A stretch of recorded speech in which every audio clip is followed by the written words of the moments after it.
Mr. Joiner, for those who missed episode 1, hopefully they'll go back and listen to that. Yes.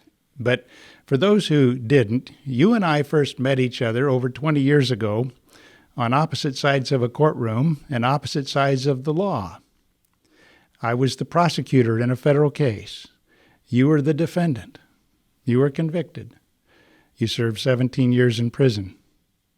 People might find it a little odd that the former prosecutor and the former defendant are now friends and colleagues, but that's the way it is. That's just the way it is. This is Justice Voices, stories that need to be told, voices that need to be heard. I'm your host, David Risley. I'm joined today by our guest, Lynard Joiner, who's back again after a couple of years ago when we made a recording of an interview that ended up being episode 1 of Justice Voices. Welcome, Mr. Joiner. Thank you. Thank you for having me. You served 17 years in prison. And after you got out, you started a program that focused on helping returning citizens re-enter successfully into the community without committing crimes that would cause them to return to prison. And you called that shifting into new gear, or SING for short. And in our last episode, we discussed that program. And today we'll get a little bit of an update about that. One thing that's happened since then, since that last interview, is we've agreed that you would act as co-host on future episodes of this program. I'm very grateful for it. Well, I'm grateful for it too. I think we make a good team. I need to. Well, let's talk about your work. What's happened with SING during this time with the pandemic? Well, right now, most of the service is being done through phone call, referral. We make the referral through the phone as well. We limit on the face meeting and stuff like that. This is why I'm glad that we trying to come up, me and my board member, yourself, we try and come up with a podcast so we can continue to get the message out. And by that, speaking of the podcast, you're talking about the future episodes of this program, right? Yes. Now, we plan to publish those on the Justice Voices website and YouTube channel and Facebook page and probably Instagram and Twitter in the future, and an audio podcast that will be available. And those will feature, among other things, stories of people who have, like you, returned from prison. And many of them are your clients, people you know, people in the federal system, people in the state system. Mm-hmm. And we want to hear their stories. We want to hear their experience. We want the public to hear what their experience was like. Now, based on your experience with working with now hundreds of returned citizens after they've been released from prison, coming back to this community, what do you see as being the most important factors that determine whether somebody successfully re-enters the community without committing crimes that cause them to go back to prison, and those who do return to prison? What makes the difference? Well, I think what makes the difference, first of all, I must say, in order to make that change, you have to get out of prison before you're physically released from prison. What do you mean by that? Well, you have to change your mindset. You can't have a criminal thinking mind in which a lot of individuals who go to prison take it to be a school, because you're there with many other people who have committed crime and you think you're getting smarter. So everybody don't have that same mentality for is, I want to change when I get out. Some come out thinking, I learned my lesson. I learned how to be slicker than I was the first time. I'd be more caution. But that's not the case.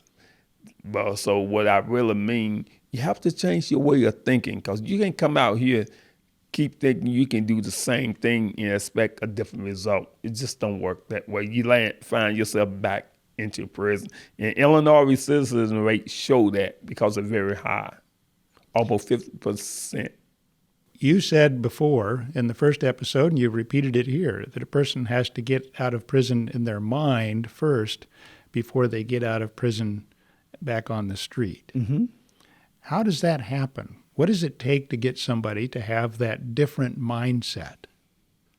Well, with a different mindset come while you in there, placing yourself around positive people who are thinking the way you think, people who taking advantage of a second chance.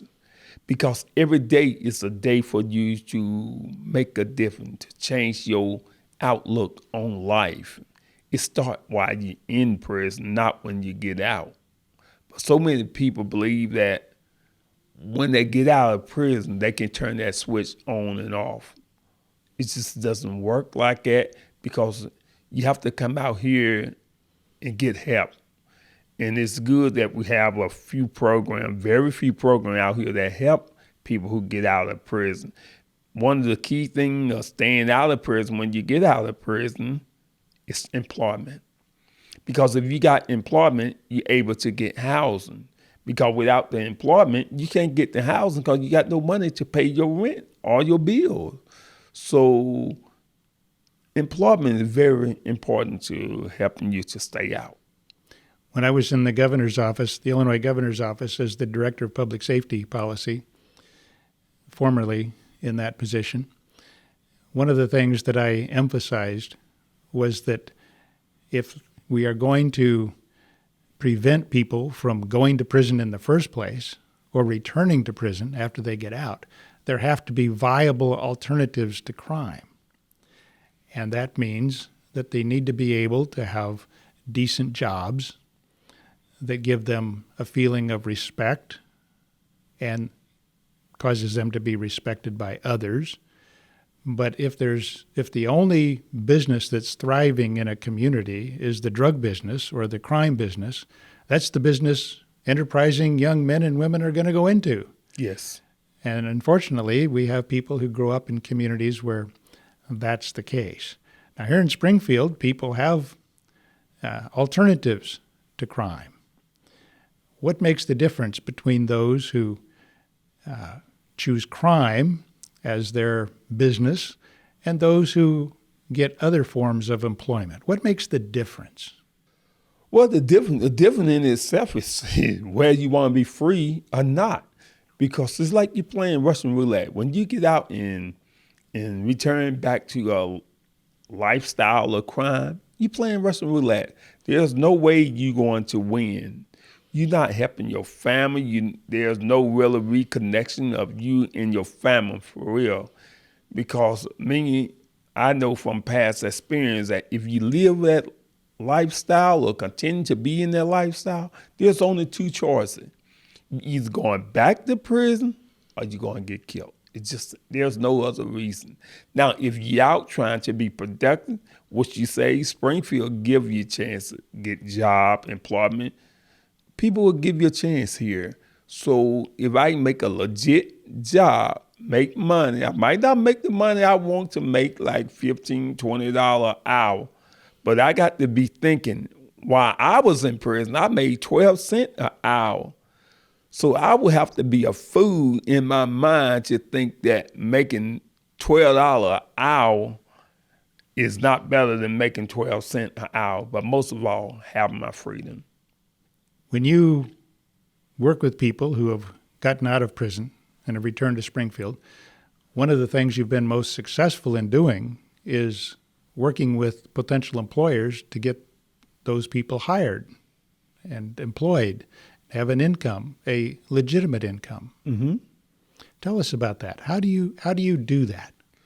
Well, I reach out to several different local business here in Springfield and surrounding town as well, even over as far as Jacksonville. And I set up, tell them, hey, my name's Lynard Joiner. I'm the CEO of this nonprofit organization.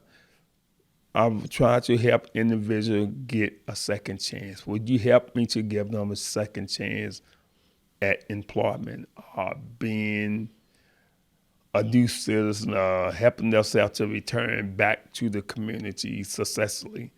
And the individual be like, well, Mr. Joiner, we don't have felony in our business. Well, let Mr. Joiner share this with you. There is a thing, you can do a tax break from hiring the individual. Now you get their attention, the majority of them. But then you have some good-hearted people that believe in giving people second chance and not about the tax break for them as well. One of those that's been very supportive of your program was Pizza Ranch. Is that right? That is correct. Also, Green Detailing, they very successful in helping me. There's, like I said, I work with about 40 different agencies.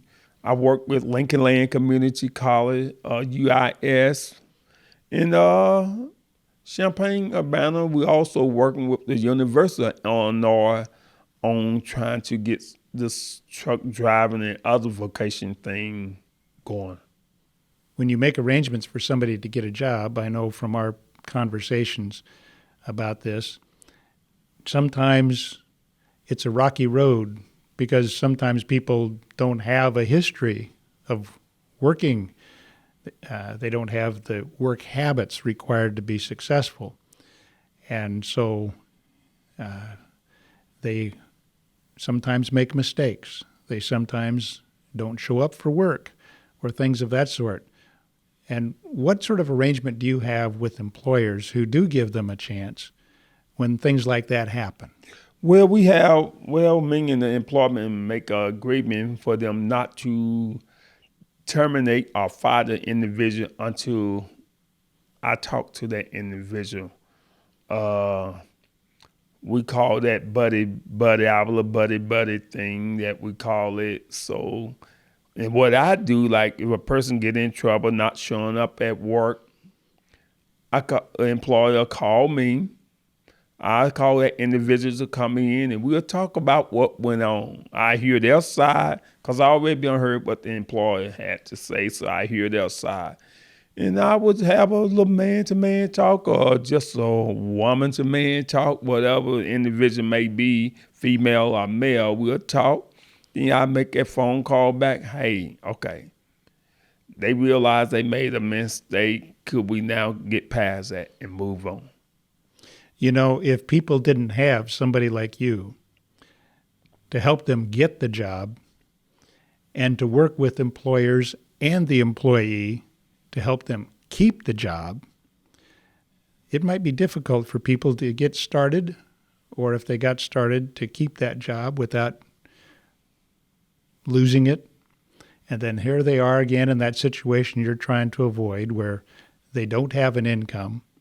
They have skills. They know they could make an income. They could make money by committing crimes.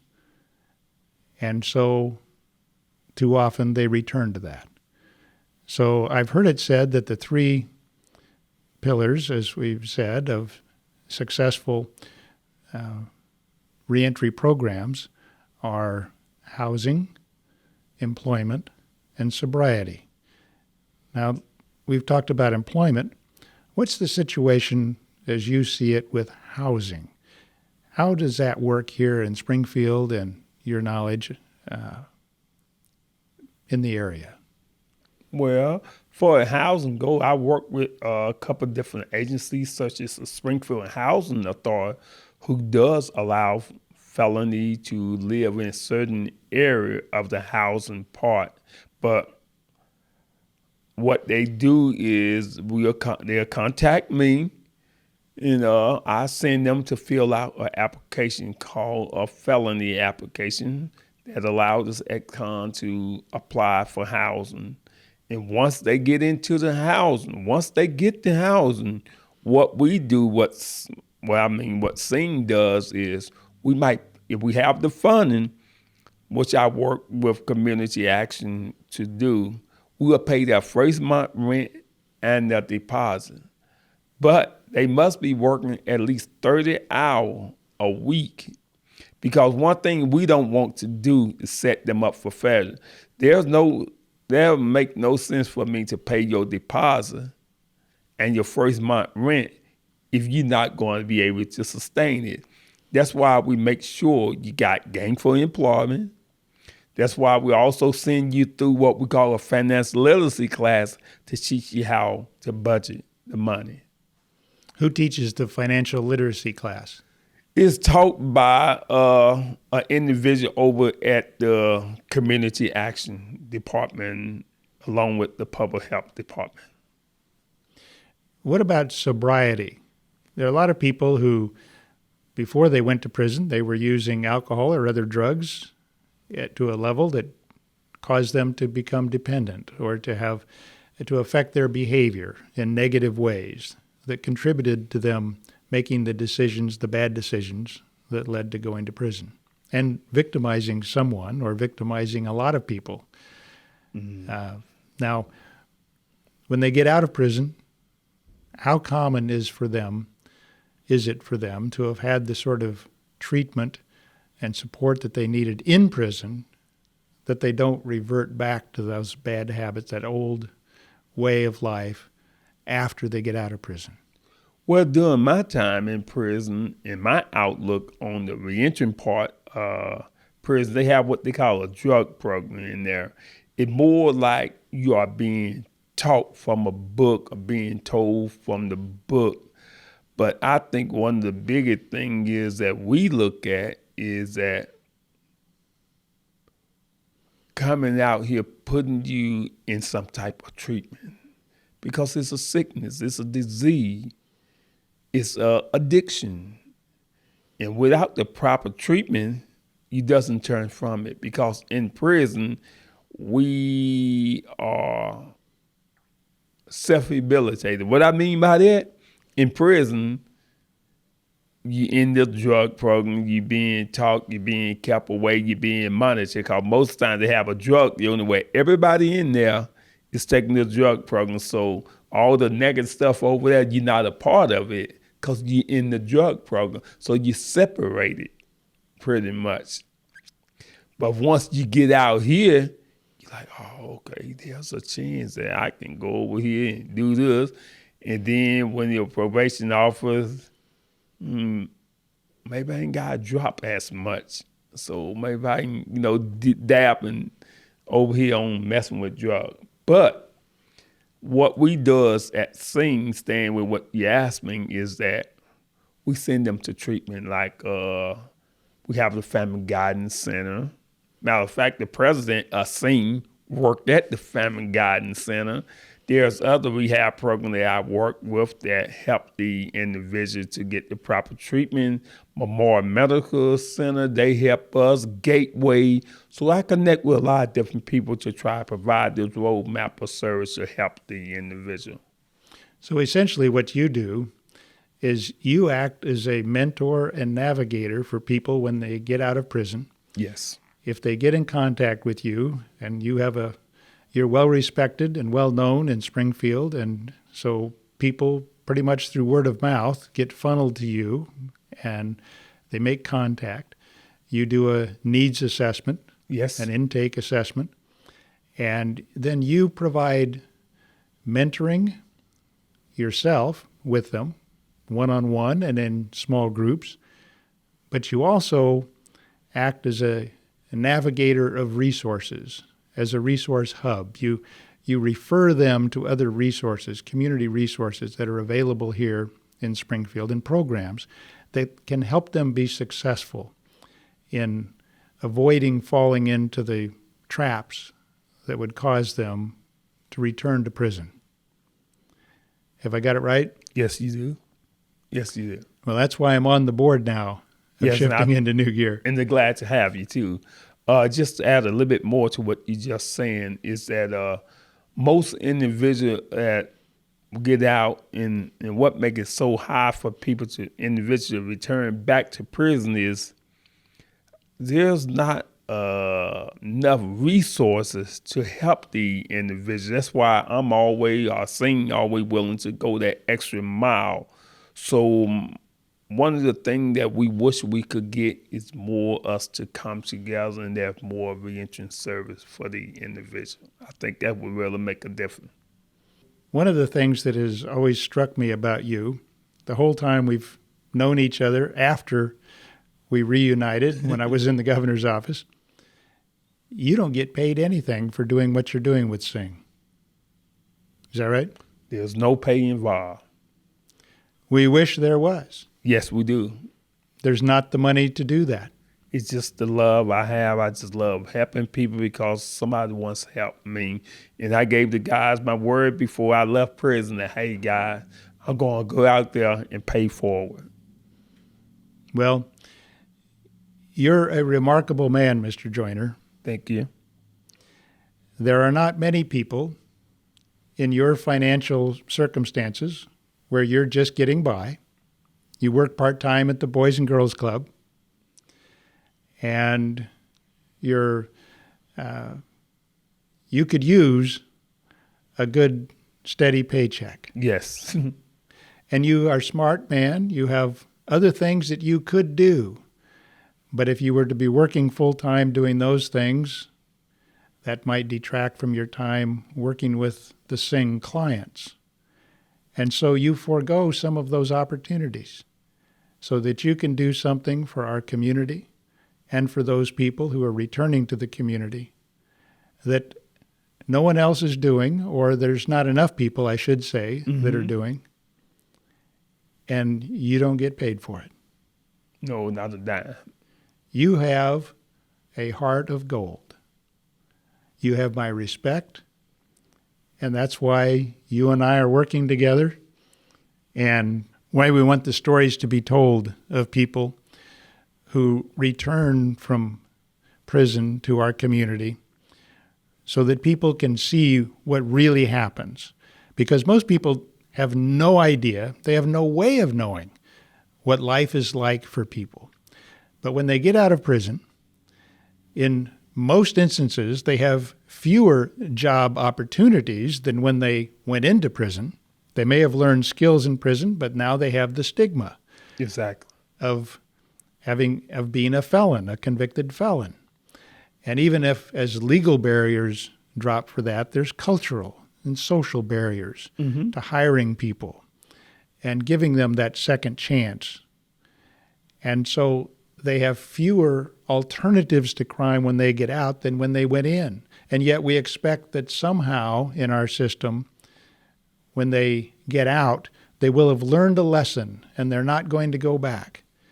One of the things I also emphasized when I was in the governor's office was that we need to move in our criminal justice system from a punishment paradigm, which doesn't work, to a public safety paradigm, which is a problem-solving paradigm.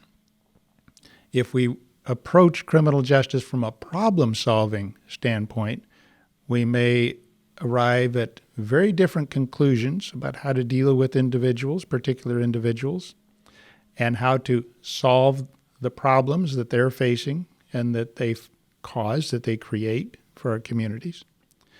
But also, we would be able to come up with answers that would not only prevent people from returning to prison, but those same things could prevent them from going to prison in the first place. One of the last things I will tell you from a policy standpoint that we want to do in our society is to create a system where in order to receive certain services that would prevent people from committing crimes, you have to first commit a qualifying crime. You've got to go to prison, or you're not eligible to receive those services or those benefits. We need to take the lessons that we've learned from reentry programs, successful reentry programs like what you're doing, and move that up to the front end like Willie did and that he was doing, working with young people. So you work with them after they get out of prison, and Willie was working with them to prevent them from going to prison in the first place. Yes. I got to tell you a Willie Joiner story. Willie, your brother, was arrested when we rounded up the Joiner family in that case and some of the associates. And at the beginning of the formal beginning of that case, when the cases were filed in court, Willie was arrested early in the morning when the police went there to his house thinking he'd be asleep. He was on his way out to his car when he was arrested. They asked him, "Where were you going so early in the morning?" It turned out he was going to go to work. I don't remember whether it was a Hardee's or a Burger King, but it was going to be his first day at work. Now, when he and I sat down together, because he entered into an agreement to cooperate with us in the investigation and prosecution of other people who are committing crimes, I asked him, "Mr. Joiner, you're one of the biggest drug dealers in Springfield. How is it that Willie Joiner is going to work at a Hardee's or Burger King, whichever it was?"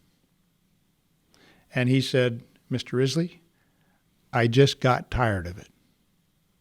I said, "What do you mean you got tired of it?" And he said, "Nothing was mine." And I asked him what he meant by that. And he said, "Well, let's suppose that I were to be going down the highway and I had $10,000 with me of drug money on my way to Chicago to buy drugs or on my way to buy drugs someplace. And I see red lights flashing in my rearview mirror. I've got to throw that money out the window. It's not mine.